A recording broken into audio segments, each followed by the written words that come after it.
కొత్త నీరు వస్తే పాత నీరు పోతుంది అన్నటువంటి సామెత. 100 ఏళ్ల క్రితం పుట్టినటువంటి కాంగ్రెస్ పార్టీ 46 ఏళ్ల క్రితం పుట్టినటువంటి భారతీయ జనతా పార్టీ చేతిలో దెబ్బతింటూ వస్తోంది. తన ఉనికి కోసం పోరాడాల్సిన పరిస్థితి వచ్చింది. ఒకప్పుడు 2 సీట్లకు పరిమితమైన భారతీయ జనతా పార్టీని వెక్కిరించిన కాంగ్రెస్ పార్టీ, మీది ఒక పార్టీనేనా అన్నటువంటి కాంగ్రెస్ పార్టీ, అయ్యో ఏంటి కాంగ్రెస్ బ్రతికిలా అనే స్థితికి వచ్చింది.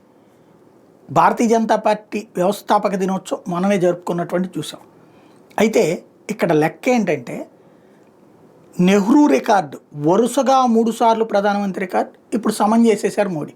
ఇంకోసారి గెలిస్తే కాంగ్రెస్ రికార్డు కనుమరుగైపోతుంది.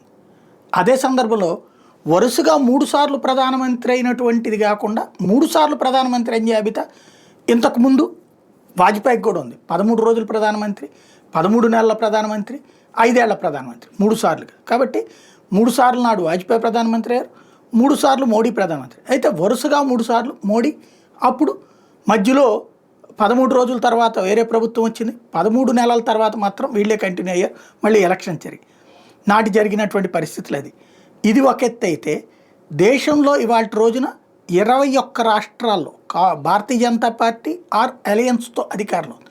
కాంగ్రెస్ పార్టీ టోటల్గా 6, సొంతగా 3, మిగతా వాళ్ళతో ఇంకొక 3 కలిపి అధికారంలో ఉన్నటువంటి పరిస్థితి.